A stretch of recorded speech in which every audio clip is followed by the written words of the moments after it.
Shalom Elohim, haleluya, puji nama Tuhan. Semangat pagi Bapak Ibu Saudara yang dikasihi Tuhan kita, Yesus Kristus. Jumpa lagi bersama saya Pendeta Samuel Mabuntu dalam Renungan Pagi ke 2381 hari. Renungan pagi ini mengudara. Puji Tuhan.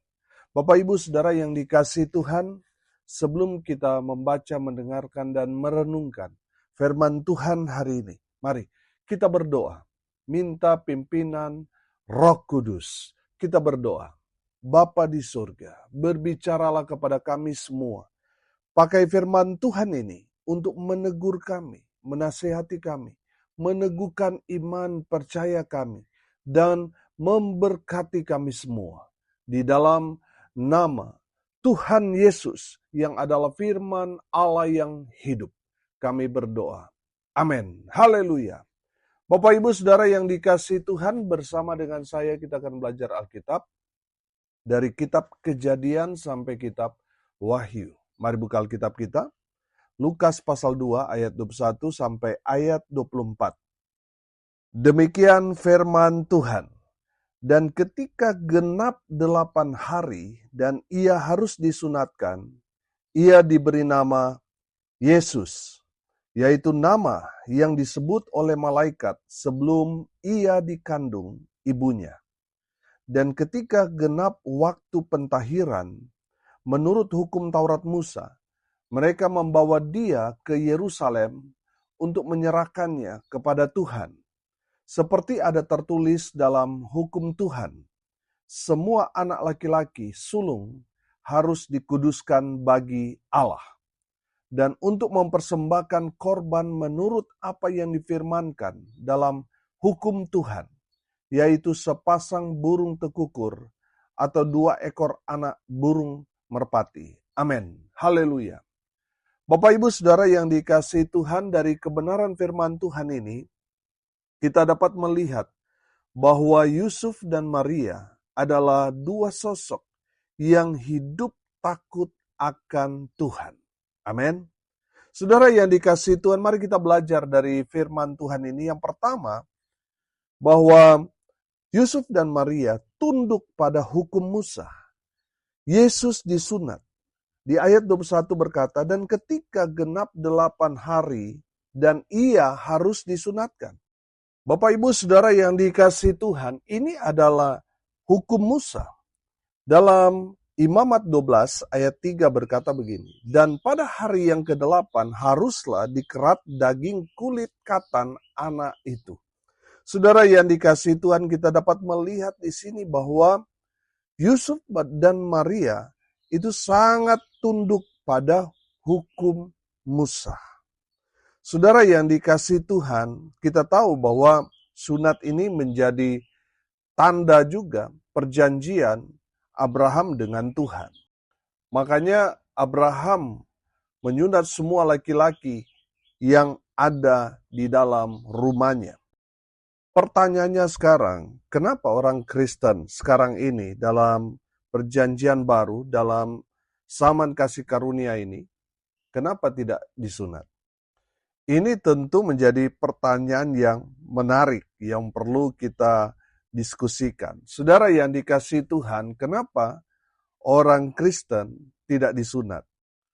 Jawabannya ada di Kolose 2 ayat 11. Dalam dia kamu telah disunat, bukan dengan sunat yang dilakukan oleh manusia, tetapi dengan sunat Kristus yang terdiri dari penanggalan akan tubuh yang berdosa. Amin. Saudara yang dikasihi Tuhan, perhatikan ini. Sunat dalam perjanjian lama, itu yang dikerat adalah daging kulit katan seorang anak yang berumur 8 hari. Itu yang dipotong. Nah, dalam perjanjian baru, dalam zaman kasih karunia ini, yang harusnya disunat, yang harusnya dipotong itu adalah perbuatan-perbuatan dosa kita itu. Itulah yang harus dikerat. Amin. Saudara yang dikasihi Tuhan, apalah artinya? Saudara yang memegang teguh arti sunat dalam perjanjian lama, Tetapi saudara tidak mengerat dosa dalam diri saudara. Buat apa saudara menjalankan sunat, tapi saudara masih hidup dalam dosa? Rasul Paulus memberikan satu pemahaman kepada kita, bahwa kita yang sudah percaya kepada Tuhan Yesus, kita sudah sunat Kristus. Amin. Dosa-dosa kita sudah mendapatkan pengampunan dari Tuhan. Oleh karena itu, kita yang sudah hidup dalam Kristus, sudah seharusnya kita meninggalkan semua perbuatan-perbuatan dosa kita. Semua dosa-dosa itu harus dipotong, harus disunat, harus ditinggalkan, ditanggalkan. Amin. Itu makna dari Kolose 2 ayat 11 itu. Makanya saya perhatikan, Kolose 2 ayat 12 dan 13, saya bacakan buat kita sekalian. Karena dengan Dia kamu dikuburkan dalam baptisan, dan di dalam Dia kamu turut dibangkitkan juga oleh kepercayaanmu kepada kuasa Allah, yang telah membangkitkan Dia dari orang mati. Ayat 13, kamu juga, meskipun dahulu mati oleh pelanggaranmu, dan oleh karena tidak disunat secara lahiriah, telah dihidupkan Allah bersama-sama dengan Dia, sesudah Ia mengampuni segala pelanggaran kita. Amin. Sudah perhatikan, sunat lahiriah itu tidak menyelamatkan kita. Yang menyelamatkan kita adalah sunat Kristus, di mana kita yang percaya kepada Tuhan Yesus meninggalkan semua perbuatan-perbuatan dosa. Kita percaya pada Tuhan Yesus, sunat itulah yang menyelamatkan kita.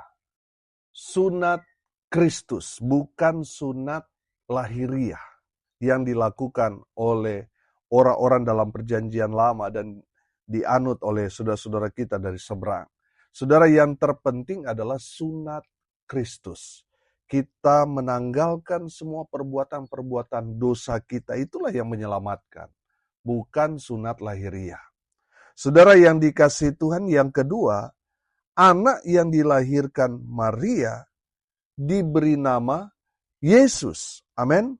Saudara perhatikan, ia diberi nama Yesus, yaitu nama yang disebut oleh malaikat sebelum ia dikandung ibunya. Haleluya.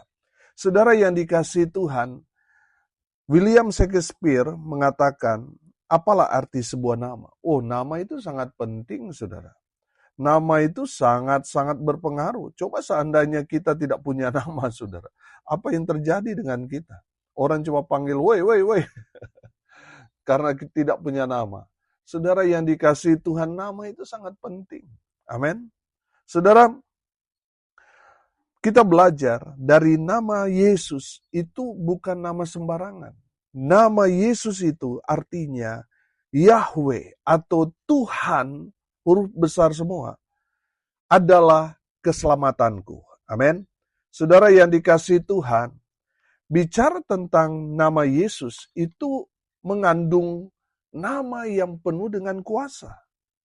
Dalam Kisah Para Rasul 4 ayat 12 berkata begini, dan keselamatan tidak ada di dalam siapapun juga selain di dalam Dia. Sebab di bawah kolong langit ini tidak ada nama lain yang diberikan kepada manusia yang olehnya kita dapat diselamatkan. Haleluya. Saudara yang dikasihi Tuhan, nama Yesus itu nama yang penuh dengan kuasa. Amin.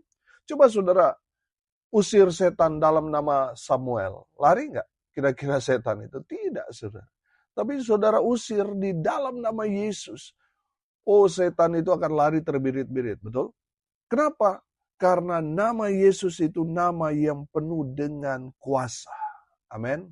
Saudara yang dikasihi Tuhan, nama Yesus itu nama yang berkuasa dan menyelamatkan kita. Amin. Haleluya. Bapak Ibu Saudara yang dikasihi Tuhan, saya menangkap di sini bahwa Yusuf dan Maria, mereka tunduk kepada Tuhan. Mereka sungguh-sungguh menjalankan kehidupan mereka sesuai dengan pimpinan dan arahan dari Tuhan. Makanya mereka memberi nama sama seperti yang diberikan malaikat Gabriel kepada mereka. Mereka tidak bertentangan. Yusuf dan Maria tidak memberi nama lain selain nama yang diberikan oleh malaikat. Amin. Saudara yang dikasihi Tuhan, nama Yesus adalah nama yang penuh dengan kuasa. Amin. Saudara yang dikasihi Tuhan, nama Yesus, nama yang menyelamatkan kita. Haleluya. Yang ketiga, saudara, dari kebenaran firman Tuhan ini kita belajar. Yang ketiga, sebagai anak sulung, Yesus harus dikuduskan. Amin. Harus dipersembahkan kepada Allah. Perhatikan ayat 23. Seperti ada tertulis dalam hukum Tuhan, semua anak laki-laki sulung harus dikuduskan bagi Allah. Haleluya. Saudara yang dikasihi Tuhan, kita tahu bahwa semua ini karena kejadian waktu orang Israel masih ada di tanah Mesir. Mereka diperbudak di sana 400 tahun lamanya. Saudara yang dikasihi Tuhan, mereka bebas dari tanah perbudakan di Mesir setelah 400 tahun. Mereka dijadikan budak di Mesir. Saudara, ketika mereka mau keluar, Firaun tidak mengizinkan. Sehingga Tuhan menghukum Mesir dengan 10 tulah. Tulah yang terakhir yang ditimpakan kepada orang-orang Mesir adalah kematian anak sulung di Mesir. Kematian anak sulung di Mesir ini bukan hanya terjadi kepada hewan-hewan ternak, tetapi kepada anak-anak sulung manusia, orang-orang Mesir. Ada pengecualian, anak-anak sulung orang Israel, mereka hidup semua, kecuali orang-orang Mesir. Baik itu hewan ternak, anaknya yang pertama mati. Begitu juga dengan orang-orang Mesir, anak sulung mereka mati. Peranan anak sulung itu bagi orang Mesir, bagi orang Israel, itu sangat penting. Karena itu berkaitan dengan hak waris. Saudara yang dikasihi Tuhan, peranan anak sulung itu sangat-sangat penting. Karena peristiwa di Mesir itu, Tuhan kemudian meminta semua anak sulung dari umat Tuhan harus dipersembahkan kepada Tuhan. Saudara yang dikasihi Tuhan, firman Tuhan ini mengajarkan kepada kita bahwa kita harus memberikan yang paling terbaik buat Tuhan. Yang pertama, yang sulung itu milik Tuhan. Amin. Saudara yang dikasihi Tuhan, Yesus kan anak sulung. Amin. Dia anak pertama. Dan dia dibawa oleh Yusuf dan Maria ke Yerusalem, ke Bait Suci untuk dikuduskan, untuk dijadikan milik Tuhan. Haleluya. Bapak Ibu Saudara yang dikasihi Tuhan, Yesus kudus. Dia suci. Dia tidak berdosa. So perhatikan ketika dia diperhadapkan kepada Pilatus, tidak ada satu kesalahan pun yang dilakukan Yesus untuk dijadikan alasan untuk dia harus disalib. So perhatikan, tidak ditemukan satu kesalahan pun. Saudara, ini membuktikan bahwa Yesus adalah Allah yang kudus. Dia suci sebab dia adalah Tuhan. Amin. Haleluya. Makanya saudara yang dikasihi Tuhan, kalau kita memperhatikan konsep korban bagi orang-orang Israel, kita akan menemukan bahwa hewan yang akan dijadikan korban itu harus hewan yang kudus. Harus hewan yang betul-betul tidak bercela. Untuk menjadi korban bakaran orang yang mempersembahkannya. Supaya apa? Dosa-dosa orang yang mempersembahkannya ditimpakan kepada hewan korban itu. Sehingga orang yang mempersembahkan korban bakaran untuk Tuhan, dosanya mendapatkan pengampunan. Nah, saudara yang dikasihi Tuhan, Yesus adalah anak domba Paskah. Dia anak domba yang kudus, yang suci. Dan dia menjadi korban buat kita semua. Supaya kita yang percaya kepada Yesus Kristus, anak domba Paskah itu, kita semua diselamatkan. Amin. Saudara yang dikasihi Tuhan, pengorbanan Yesus sekali untuk selama-lamanya. Amin. Haleluya.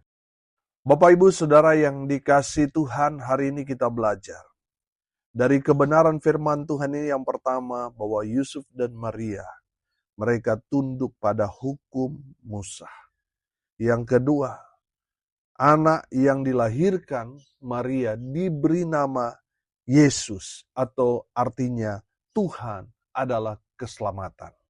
Haleluya. Nama Yesus, nama yang penuh dengan kuasa, nama yang menyelamatkan saudara dan saya. Haleluya. Yang ketiga kita belajar, sebagai anak sulung, Yesus dikuduskan, dibawa ke bait suci untuk menjadi milik Tuhan.